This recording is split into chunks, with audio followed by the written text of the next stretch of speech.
All right, everybody, we've got Matt Orfalea here to talk about one of his latest, greatest masterpieces. Matt, I will reintroduce you to the audience as a video editor, social critic. Would that be a correct way to title you? Sure, How would yeah. you describe yourself? Video creator. But it's weird because I love comedic video, but I also do like tragic, video that'll make you cry too. So it's a weird, but so that's why I just go video creator. Every great artist probably dabbles in both sides of the emotional spectrum, I guess. So you're probably best known for a video that you put together during, it was the 2016 election, right? Kind of showing how terribly Bernie Sanders was depicted in mainstream news compared to what he was actually saying.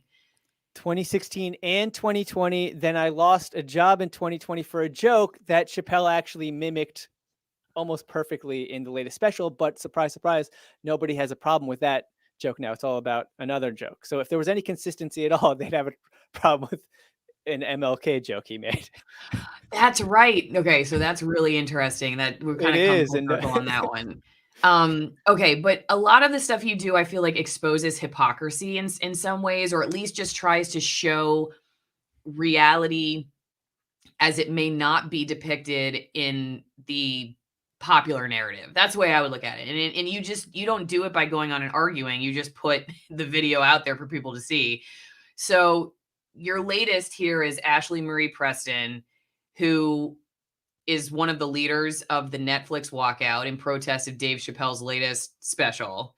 And I'll just play the beginning of it. I want people to understand that I saw a lot of people that were like laugh out loud at this video. And it is like the hypocrisy of it is pretty funny, but also the language is really crass. So I'm a little hesitant to play that part, like because we'll show what you do, but essentially you have a soundbite from her, and then you have a graphic of like a robot reading one of her prior tweets, which are completely at odds with each other, and y'all will see why in a second. But I may have Matt read the robot voice. Are you cool with that, Matt? Yes. Okay. Yes, I am. Allison. Here we go.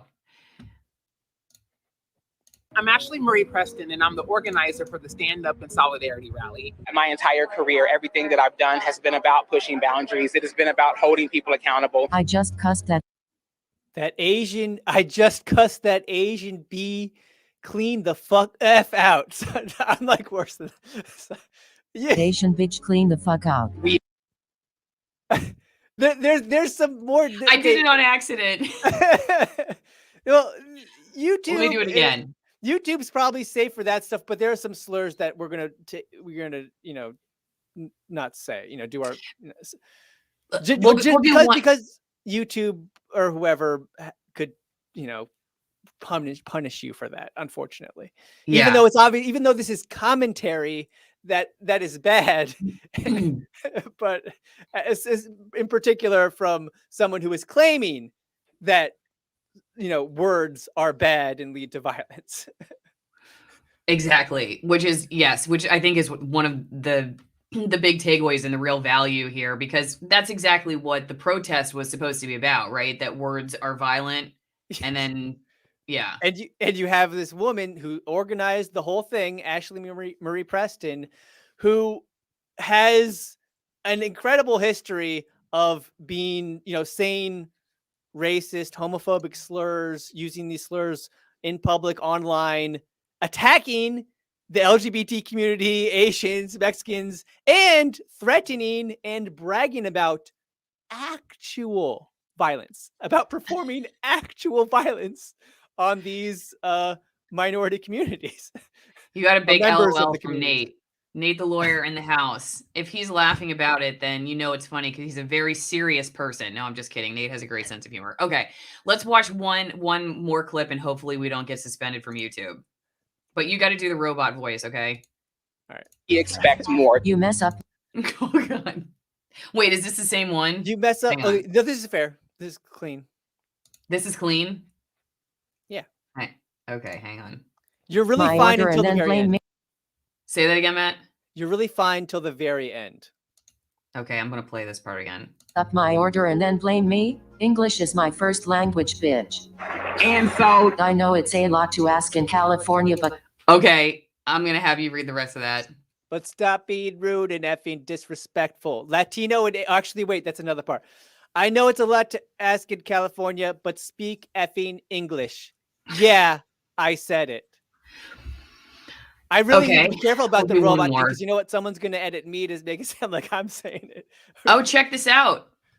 Nate says this was an amazing video and he's going to do a reaction to it later. Thank you, Nate. Thank you, Nate.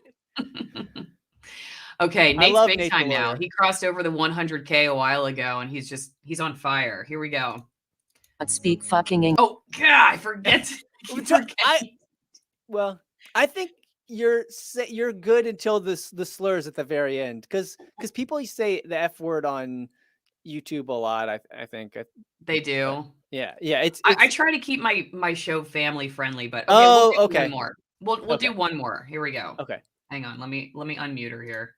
Okay. We also pour social equity into these spaces. We just broke my. Go ahead, Matt. My phone on this Asian bee's head. Oh my God. This is actual violence. The actual violence. This is a person who is preaching that jokes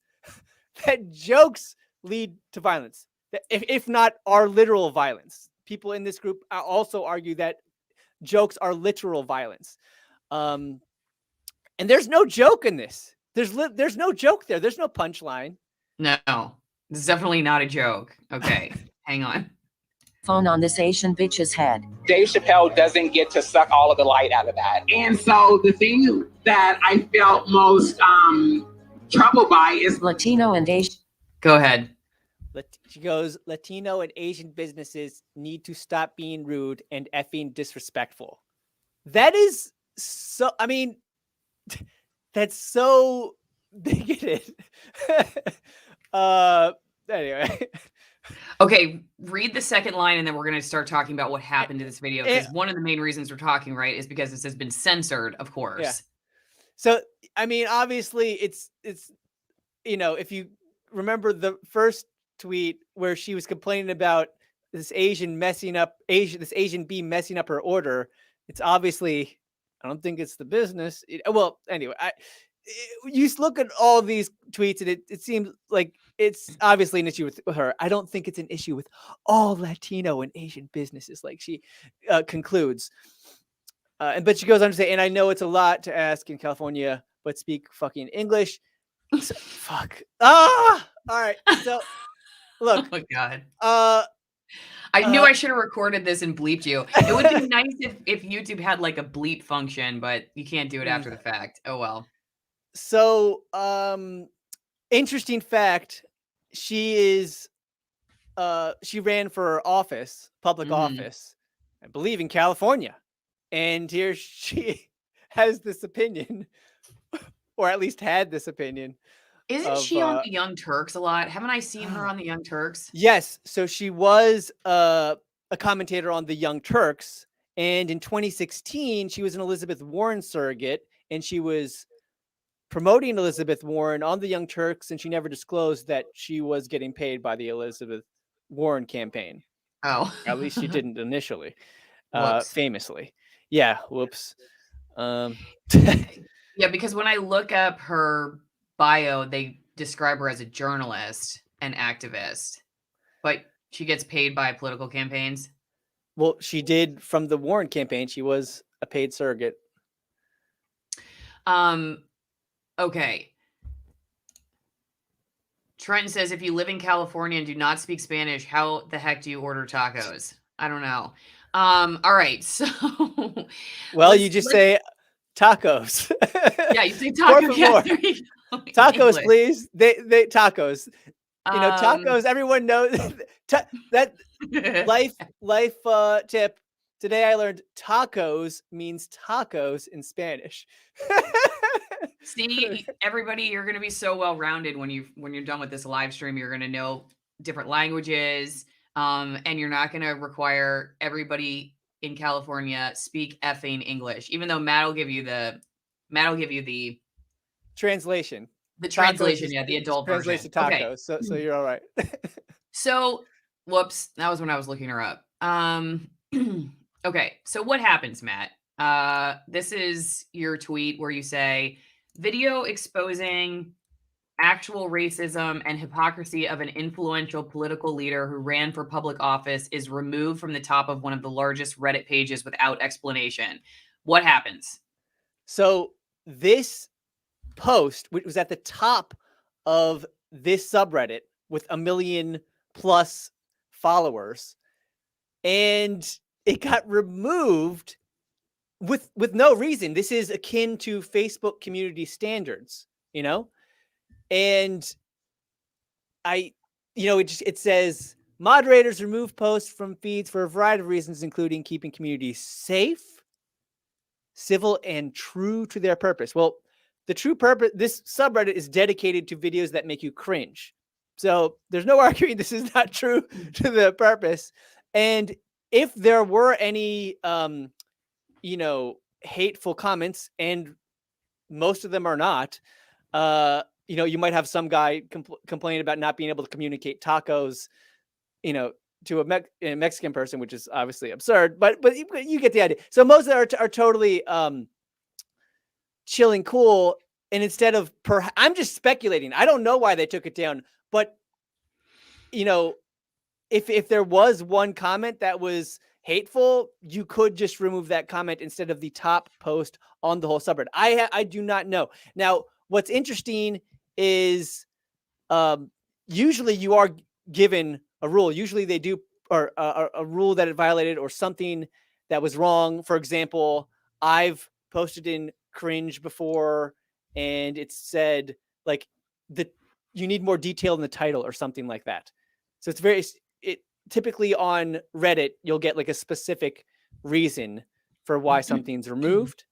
Anyway, so that's the story with that. That's kind of disturbing. And Reddit is like, maybe it used to be in the top 10. It's around the top 10, might be like 11th now, largest website as far as traffic is concerned in the US. And for this to be censored from one of the largest subreddits is a really big fucking effing deal. Gah! Hey, well, at least the next time I get suspended, it won't be for medical misinformation. It'll be for what will they say? Hate speech or something like that. Amazing lesson learned. Examine the people pointing the fingers. I think that's what you do a lot, Matt. I think that's a good way to sum up what your videos do. Examine the people who are pointing fingers, no matter what the topic is. Mm-hmm. Yeah, like some people have given me some comments like, why are you attacking people on the left if you liked Bernie Sanders? And they're like, you've totally lost your way. I know I've always been consistent. My issue's always been with media's pushing false narratives, or not just media, but powerful people. Yeah. Particularly the media. And there's so many examples of the media spinning this entire story and that particular event, the Netflix employee walkout that this woman led. So much. You've probably covered some of it, or have you? For example, of the walkout? No, this is my first video on it. Okay, well, oh man, there's so much incredible stuff, which maybe if you let me comment on after we get through this, I'd love to. Yeah, well, so is there anything else you want to say specifically about the Reddit part of this? Sure. It was also removed from a subreddit called Funny Videos, and I posted that one too on Twitter. It gave a reason. And what was the reason they gave? The reason was it was not funny. Quote, not funny. What? That's not true. What? Hey, I swear to God, that is literally the subreddit that's dedicated to funny videos took down a legitimately funny video because it was not funny. That's a direct quote. That's insane. That is insane. And they allow not safe for work content, Allison. they allow, so it's not, they didn't take it down because of that. They allow that material. Yeah. And I just think that is hilarious. That is funny. This whole thing is funny. This is just great comedy. Yeah, and all prompted by a comedy special, but it's funny because I never knew that the corporations now also decide what's funny or not. That's now another bar to jump over in order to maintain your position on social media platforms. You have to be actually funny according to the corporate tech companies. Yeah, and in this case, Reddit is typically moderators take down stuff, typically. And it's worth noting that like the largest subreddits, like the top, I don't know, hundreds of subreddits are moderated by just 5 people. So you have this illusion. Yes. I didn't know that. Yeah. And apparently that's because it makes sense if you consider that, Reddit started small and a few people just made a bunch of subreddits. Yeah. And those are the main subreddits that got huge. Really freaky though.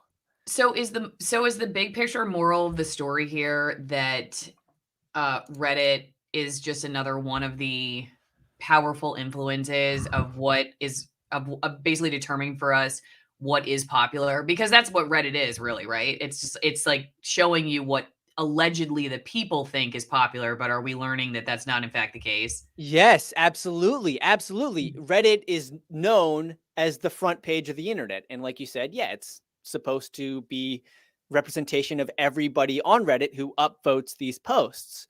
But if you're not allowing the most upvoted content to remain on Reddit, you literally are removing it inexplicably. You're not representing what most people, think is worthy of being shared.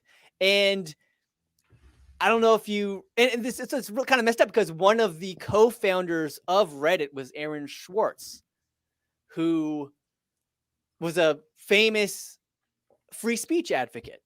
That was one of his reasons for co-founding Reddit, was because he wanted to make the internet the free speech platform that so many hoped it would be. Mm-hmm. It's really sad that it feels like that's it. That's been the story for like the ACLU and other people and groups that at one point in time stood for free speech. Don't know. No, I guess I don't know. I don't know what changed. If it's that the platform itself can now be used against the company, and so now they're victims of the mobocracy like everybody else, and they just fold to it. I don't really know what changed. Do you have any ideas on that? Why you would go from somebody who creates something like that to democratize speech, and then all of a sudden you take that away? Yeah, I think pressure from the government, maybe. Probably both. Yeah, probably both. Like, you have this cultural pressure. This is, it's a new culture of, kind of safe spaces. The idea that we need to provide safe spaces from jokes and comedy and so that people can't be offended, which goes against, everything the country was, founded on. I mean, I think the First Amendment is the most important. And all this new culture goes against it completely, and it's founded obviously to prevent this kind of authoritarian censorship that we're seeing on these big tech platforms. And an example of how far Reddit has gone is a year or so ago, maybe 2 years now, Reddit adopted officially these kinds of offensive material policy. It was actually part of their policy they changed, and they would not allow anything that it was very troublingly worded, because you could not write stuff that could offend or hurt minorities, right? Minority groups, which is, but how do you define that, right? So if does that mean that it's okay to make fun of Black people if you're in Africa? Like, is it okay to post hateful stuff about white people if you're in America, but not Africa, because they're a minority in some African countries, most African countries? I mean, that seems, it's just, there's no consistency. You know what I mean? So, and it's dangerous whenever you select any group and give them favorable treatment. You know, that's dangerous. You know, I'm all for fair and just, you know, I don't know, rules, and but that's just troubling that people literally have this mindset. Now, I get the mindset that you want to protect marginalized communities, sure, but I mean, how does a global internet company do that with any kind of consistency when one group is a minority in one country and a majority in another all over the country? I mean, sorry, all over the world. Well, to the point of your video, you have Ashlee Marie Preston, who is a Black trans woman, which, you know, has a lot of the sort of marginalized groups, right, included in the description, but she's a very powerful person. So you can have somebody who is in a particular group but has more power than a poor white dude in Iowa. And so if you're just generally saying all people who are like this are always in a position of being powerless, that's just inaccurate. And so I think, like, what you're saying is then you end up with a system where you have a person who has a loud voice and a lot of power, gets removed from a Reddit thread. Who knows if it was to protect her or what, I guess, but you then can't expose the hypocrisy of somebody because they're protected, even though they have really more social protection and more social currency, and social empowerment than, you know, maybe even you, right? So as a video absolutely editor, there's no question. And yeah. I mean, you know, they talk about oppression a lot. Oppression's a big problem. It's a part of life in, you know, human history, and I'm all for addressing it, but it's a result of abuse of power. That's what oppresses people. And, you know, if you have the power to remove all criticism of you, if you have the power that the mainstream media spins every story in your favor, even to the point of slandering and libeling people, which did happen at this protest, peaceful, then you're not being oppressed by the media like you're claiming, like this Netflix group is claiming. Okay, Matt, real fast. I want to ask you about the slander and libel that you're saying was at this protest. But first, I just want to let everybody know that nothing goes better with a Matt Orfalea video than a nice Argentinian Malbec. And you can get 50% off of my favorite Argentinian Malbecs and 50% off shipping by going to AllisonWinePromo.com. AllisonWinePromo.com. These are high altitude, no filtering, no flavoring, no dyes, no excess chemicals, robust red wines. Again, nothing pairs better with hypocrisy exposed in a Matt Orfalea video than AllisonWinePromo.com. However, you might want a cup of coffee because you're thinking, I can't believe what I'm watching in Matt's video is real. In which case, I have something for you too. TwinEngineCoffee.com/Allison offers a wide variety of high-altitude, shade-grown, USDA-certified organic Nicaraguan roasts. I'm a dark roast drinker, so I prefer that, but there's something for everyone. There's also a Cartura tea. You can see the purple box here. You can make tea from coffee fruits. It's quite good. I do a cold brew 24 hours overnight. The other cool thing about what Twin Engine Coffee is doing right now is they're helping protect sea turtle nests on the beaches of Nicaragua from poachers. And you can actually adopt a nest, and they will send you video of it hatching, of all the eggs hatching. So just another way to support my work, and also free speech, and have something great to drink while it's driving you crazy as you're listening to all the insane things that are happening. Okay. So Matt, let's go back to what you were saying. Tell us a little bit more, because I will be honest, it's not been something I have dug deep into, what was happening at the protest. I tried to get my roving reporter, Felix Montano, is a Hollywood actor, to go out there. And even though he is a Hollywood, what would we call them? I think dissenter would be an understatement at this point. He still is a little bit high maintenance, and I haven't been able to get him to go to one of these protests. So, we're relying on you for the coverage at this point. All right. So, I mean, yeah, luckily, you know, as you'd expect, LA, we did have a lot of cameras there, and here's what they showed. Here's what these cameras showed. One person you have. Well, first of all, the media was reporting that over 1,000 Netflix employees would be walking out in protest. This is at a time where all they had to do was refer to the official Facebook event and see that 6 people had RSVP'd. And by the end of it, 28 had RSVP'd. And by the end of it, some media companies did report accurately. Even the New York Times, I believe, reported like dozens. So we're talking, it wasn't thousands, it was dozens of people showed up.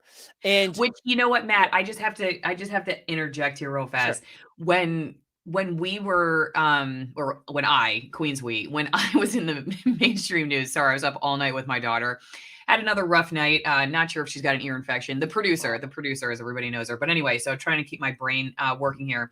But when I was in mainstream news, it was very common that organized protests like this would let us know when they were thinking about having something. And then like they would test like, well, when would be a good time? Like 10 a.m. or 11 a.m. And then we would get there, and it was not uncommon for people to just kind of be like standing around. And then the second we showed up, they're like, yes, we want right. We want right. Yes. You know, and we would just like say that's we rarely, I feel like, did our news channel ever say, you know, tell the whole story of like when we got there, they were all just sitting around, and then the second we got there, they started protesting. So I don't know. We have a group of 3 activists reacting to cameras outside of Netflix this morning. And it's like, just shoot tight, you know, because if we would come back to the newsroom and show that there were 7 protesters, it was like time to move on to another story. But sometimes the newsroom was so strapped for content that they're like, just figure out a way to talk about this. So there are all kinds of ways that it's really deceptive on mainstream news. Like, you can shoot a crowd without any wide space on the sides, and you think there are a lot of people there. Whereas if you were to just zoom out a little bit and you see them in relation to the park or the building they're next to, you're like, okay, this just looks like a bunch of people ready to play Yahtzee or something. This is not a protest. So anyway, please continue. Very true. That's funny. So in this case, at this protest, remember, these protesters, many of them, were accusing Dave Chappelle's special of literal comedy and literal violence.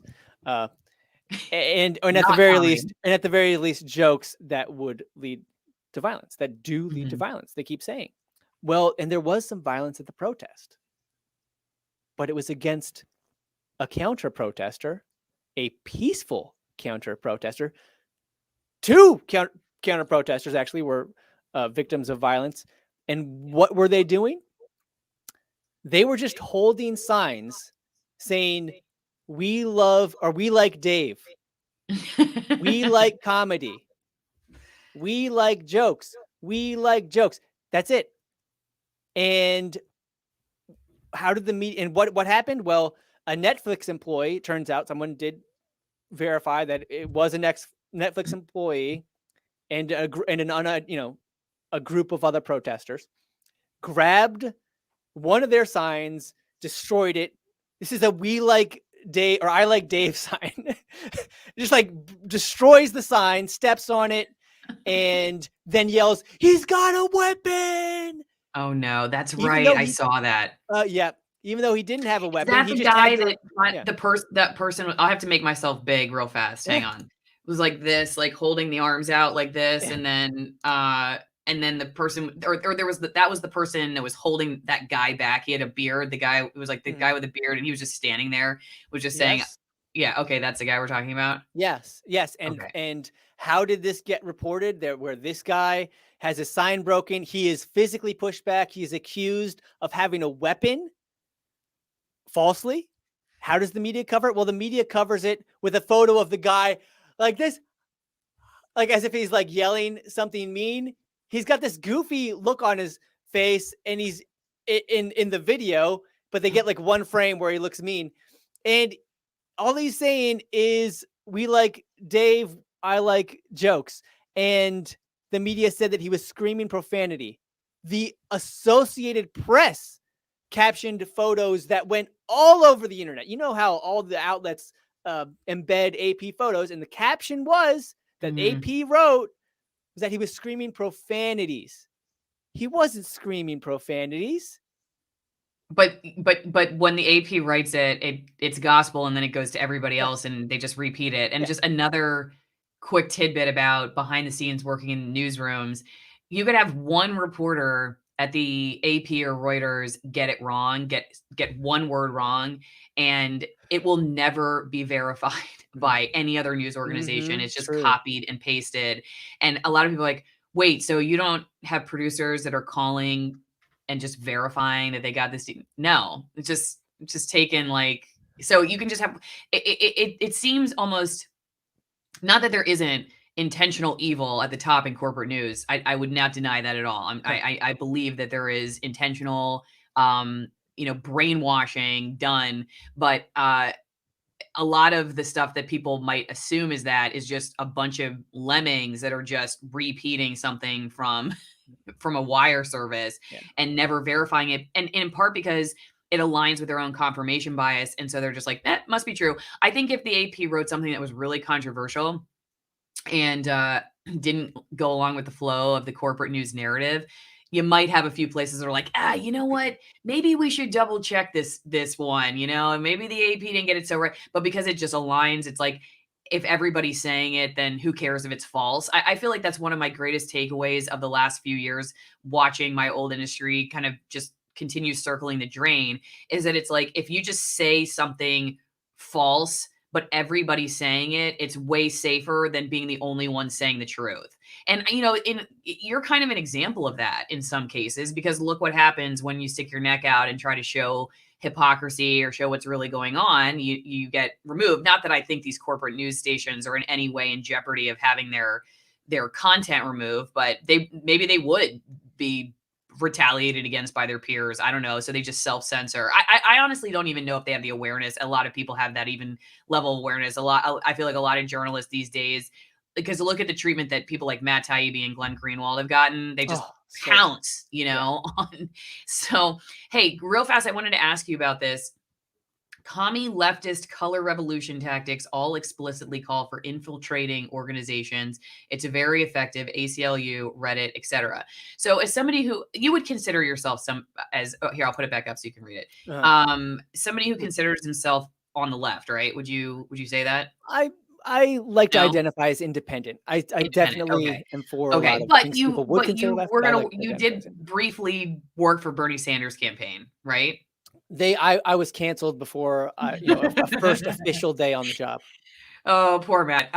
Okay. All right. Well, I what do you did think volunteer about this? for a couple of years. I'm just curious.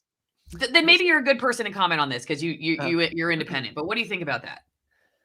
That commie leftist color revolution tactics are all explicitly call for infiltrating organizations. It's very effective. ACLU, Reddit, etc. Well, honestly, I think groups of all kinds, use that strategy. I mean, look at Project Veritas, right? Right. I mean, and I'm not saying everything Project Veritas has done is bad. I think I've enjoyed a lot of the work. I think a lot of it has been very revealing, but it's pretty common strategy, I think. Well, no, I think what he's saying is, meaning you go in and become a part of the organization and change it from the inside. Like, for instance, newsrooms right now are going through critical theory training. They're all going in. So it's like changing the way they think. I don't think Project Veritas does that at all. They don't like go in and try to be, get them to think differently. They're going in and exposing them, That's so true. It's a little bit different than that. That's I think there's true. probably, go ahead. I would just say that anybody, that's a good point. There's definitely a difference. I guess what I'm really trying to say is that anybody with any ideology, and people vary. There's a lot of people who are left ideologies that want to push these things, this notion that you can't offend anybody, and it should be censored if you're going to offend anybody. And then you have, right-wing people with other position or views. And I think if you really are passionate about your ideology, you are going to think you're on a mission to change your environment around you, your work environment, any environment. So I just think that's true across the board. I don't think that's unique to any political ideology, although clearly there is growth. There's a real movement to adopt these new policies and push these new ideas that people should be censored for things that might offend somebody. It's definitely, wherever that's coming from, it's definitely been effective among journalists. At least that was my experience, that somehow it went from being a profession where you sought out the contradictory voice, you sought out the contrarian, and now journalism is silencing them. I don't know how that definition changed, but somehow it did. And the other thing about newsrooms, anyway, from my experience, is there is this aggressive push to get a staff that looks very different, but like we were talking about, they may all think exactly the same. So you are not promoting ideological diversity. You're just promoting diversity of the superficial. Yes. And so, like you said, you may have people who look different from each other. They can all think the same. And some of them may have come from like really bougie backgrounds, so it's not like if you're trying to understand the working class or the oppressed or whatever, that just because someone looks a certain way that they're just officially oppressed. There are people who maybe went to an Ivy League college that you're like, oh, we'll tap you, but it's like, have no idea what it's like living on a street where there's gang violence. And I remember having an intern once where you're trying to explain that, and as I'm like, it's funny because we were actually covering a shooting, and some guy comes up to us on the street and starts like yelling at us and stuff, and she's like, because she'd already been like, I know, I know. It's like, even though she's gone to like a really influential college and all this stuff, and it was like arguing that like she still knows what it's like, life is like out here. And the guy comes up to starts yelling. She's like, I'm out of here. She leaves me like high and dry on the street, runs into the live truck, and I'm like stuck down. So it just it made me realize that even as a reporter, maybe I didn't necessarily have the same experiences as that guy growing up, obviously, but if you do your job right, the goal is that eventually you start to try to understand all different kinds of people. That's like the whole point of the job. But then going back to your point, it's like, if all the job is about protecting superficial diversity, then the reporter herself never even ends up meeting folks who may challenge their biases, because you're just looking at the superficial. You're not looking at real background and real ideological diversity and perspective and stuff like that. And so just slowly over time, even the journalist becomes really unaware of their blind spots in that regard, but they think that they know, what diversity is, and they really don't. Yeah. And, you asked, how is this happening? And while I don't think it's like this, big conspiracy, I think obviously a lot of it has to do with, what's being taught in colleges, journalism is one of the professions that is hugely occupied, most largely occupied by people from, elite colleges. And at least, mainstream media journalists. And just as, the predominant narrative was,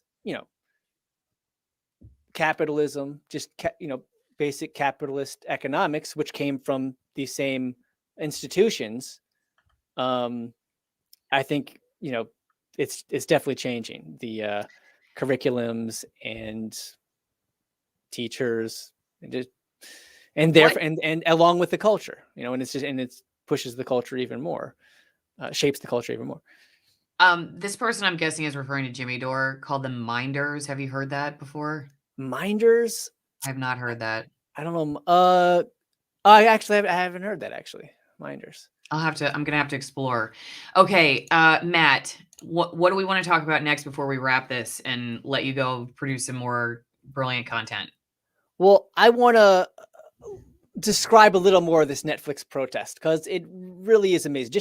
Just to knock this point home of how the media is spinning things so much in one direction. And so we mentioned the one guy, his name, the larger guy with the bearded guy, his name is Vito. So he was assaulted. I'm going to look that up while you're talking. Okay. AP misreported. Variety also reported that he pushed the protester when it was the other way around. What was his name again? Vito. Vito is his YouTube name. Okay. It's his real name too. I don't remember his last name though. So, and here's the thing: is there was another guy who was also assaulted, and that wasn't reported. In fact, it was reported that I don't think this was picked up in big outlets, but like left, independent, left, or more accurately, like Antifa type independent media spinned it as if this guy attacked the counter protester attacked a protester. No, it was the other way around. Same thing that happened to Vito. The sign was grabbed and, the dude was pushed. So yeah, it's pretty incredible spin coming from the mainstream media. It's just like and this is for a very small group of protesters. Mm-hmm.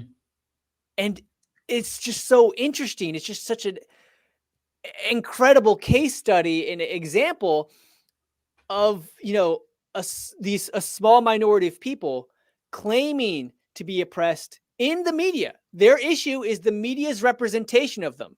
In this case, Dave Chappelle's comedy show is what spurred it, but their message is there is that there's an issue with the media in general towards their group, towards the trans community.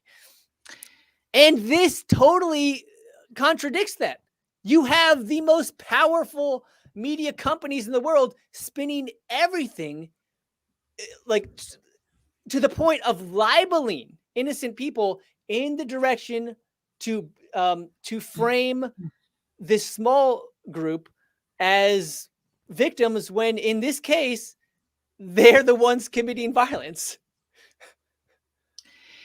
And this is the guy, right? This is Vito? Yes, that's Vito. Okay. And this is where it says comedian and videographer Vito Gesualdi, if I'm saying that right, screams profanities as he engages with peaceful protesters. Yes, that's what I'm saying. So not only are they framing the people, the pro-comedy people, the peaceful pro-comedy. Oh, this is him. Okay, yeah, this is his. So he was like, I just yelled, I love Dave Chappelle. I didn't even realize I was on his Twitter. Okay. Yeah. I need to get him on next then, right? That'd be awesome. I'm gonna message him. That'd be awesome. I'm gonna message him. That would be awesome. You want to come back on if he does? Oh, hell yeah. Okay. Hell yeah.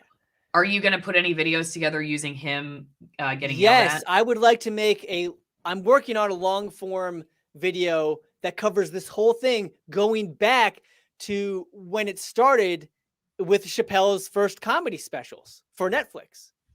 It started in 2017.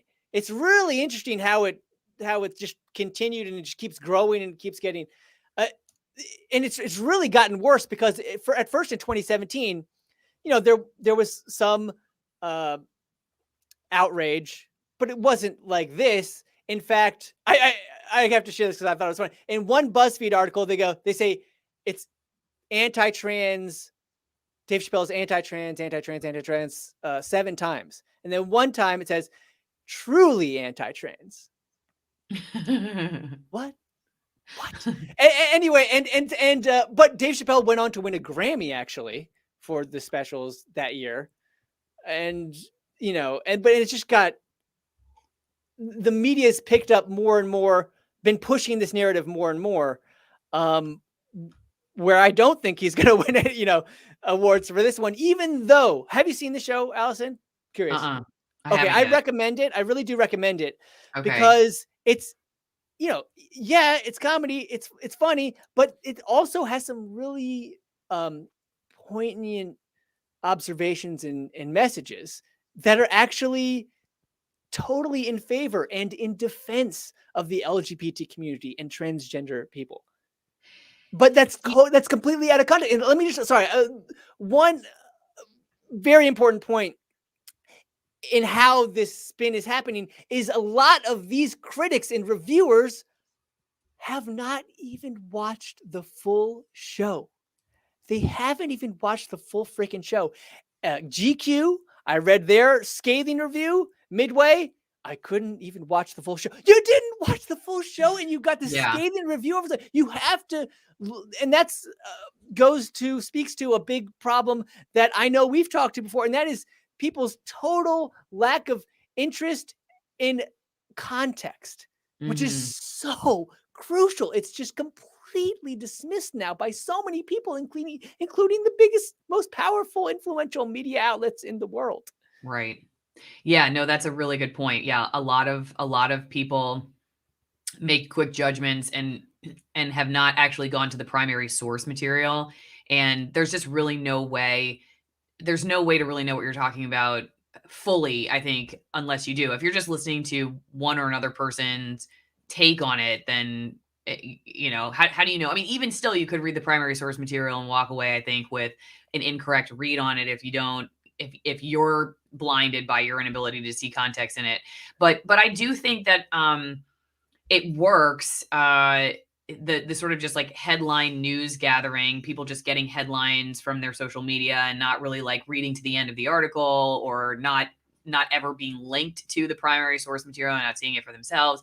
Because if you can use certain trigger words and you can frame things a certain way, then it just helps with that control mechanism, I think, that just controlling the narrative. And I think that probably is in part why the tech companies play ball, whether their reasons again are because they're pressured by the government or because they want to or whatever else, because it does then hinder one's ability to, like, yours is, in a lot of ways, it is primary source material. You're taking people to see what Ashlee Marie Preston actually said. You're not just going on and saying, she's a blank, blank, blank, blank. And or you're not even saying she's a blank, blank, blank, blank. And I've heard her or read her tweets and she said this. You're just like putting it out there for people to see. Full tweet. And that's more dangerous from sort of a cultural revolution standpoint, because then people are like, wait a second, it's much harder to just say,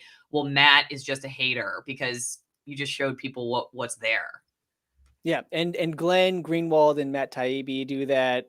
I mean, obviously they're much more, they put out a lot more content, although it's easier to write than edit video. Maybe, I don't know. That'll just I'm trying to give myself a little slack, but they they get attacked the most, right? So you add this context, you expose how the mainstream media has lied and expose their spin, and they react so angrily. They might even describe it as violently.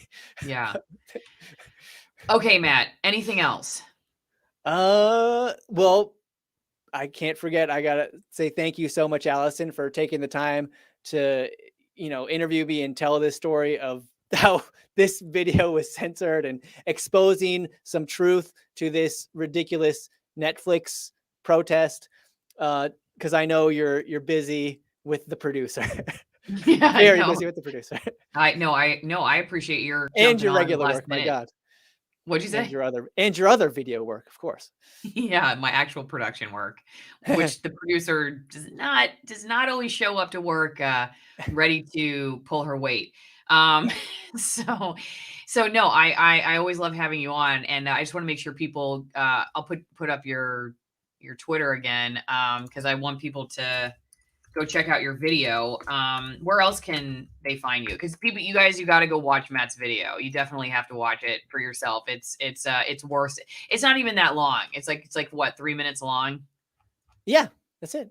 And if you want to, it's on Twitter, and I'm at 0RF, and of course Rumble, and YouTube, and yeah,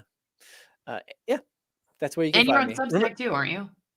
That's right. Censored News on Substack. Okay. Awesome.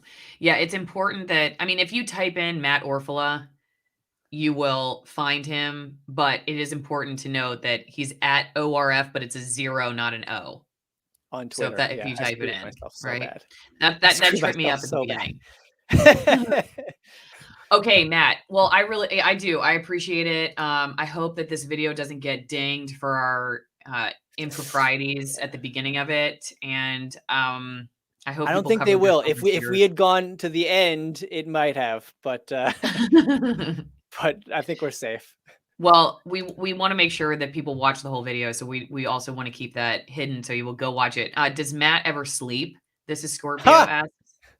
I didn't get much sleep last night because I was stressing about this, seeing your video get taken down from the largest, one of the largest websites is like, I can't fucking sleep. And it was also posted on World Star Hip Hop. I got posted on World Star Hip Hop, but the thing is they literally just chopped off the credits and they just took the whole video, chopped off the credits, put their logo on it, and even used the same thumbnail I made. That is not cool. And so I'm stressing, like, what the fuck do I do about this? And so I'm like trying to think, how do I even go about this? And I did email them, and then I see they just fucking removed the whole thing just because I asked for some credit. And I'm like, Jesus, like, what do I do now? Like, because they racked up like 150,000 views just like that. And like, anyway, I'm ranting now, but that's a very frustrating point to be in, and it's very I can imagine also just like you're trying to do other stuff, and so having to fight on the copyright side of things is just a whole nother added level of stress. I feel like I always have you on when you're really stressed out and you didn't sleep. Like the last time, I'm pretty sure you just got on an airplane, you didn't sleep because you got kicked off of YouTube or Twitter or something. I was accused of being a violent criminal by YouTube. There we go again with like being accused of violence for comedy. That's what it was. That was more the same thing.